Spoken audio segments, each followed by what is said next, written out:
Hi friends. இன்னைக்கு black forest cake தான் actually ஒரு ஆர்டர் இருக்கு. ஸோ அதுக்கு தான் நான் ப்ரிப்பேர் பண்ண போகிறேன். நம்மளுக்கு ரொம்ப வேண்டப்பட்டவங்க தான் இந்த கேக் ஆர்டர் கொடுத்துருந்தாங்க. என்னன்னா ஆக்சுவலி வந்து ஆஃப்டர்நூன் தான் வந்துட்டு எனக்கு ஈவினிங் வேணும்னு சொல்லி எனக்கு சொல்லியிருந்தாங்க.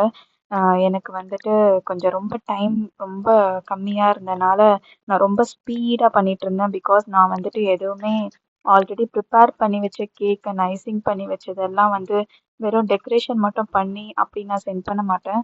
எல்லாமே ஃப்ரெஷ்ஷாக எனக்கு ஆர்டர் வந்ததுக்கு அப்புறம் தான் நான் மேக் பண்ணுவேன். ஸோ எனக்கு வந்துட்டு எனக்கு கொஞ்சம் டைம் தேவைப்படும். எனக்கு மார்னிங் எனக்கு ஆர்டர் வந்ததுன்னா கூட எனக்கு வந்து ஈவினிங் டெலிவரி பண்ணுறதுல எந்த ப்ராப்ளமும் இல்லை. பட் எனக்கு ரொம்ப கம்மியான டைம் இருந்துச்சுன்னா நான் கொஞ்சம் ரொம்ப ஏன்னா கேக்கோட கூலிங் டைம் எல்லாமே இருக்குது. ஸோ எனக்கு கொஞ்சம் சீக்கிரமாக கொடுத்தீங்கன்னா நான் ஆர்டர் சீக்கிரமாக டெலிவரி பண்ணிடுவேன். கஸ்டமைஸ்டு கேக்குனா ஆக்சுவலி எனக்கு 2 டேஸாவது தேவைப்படும். மாதவரம்குள்ளே இருக்க எல்லாருக்குமே நான் ஃப்ரீ டெலிவரி பண்ணுறேன். தேங்க்யூ.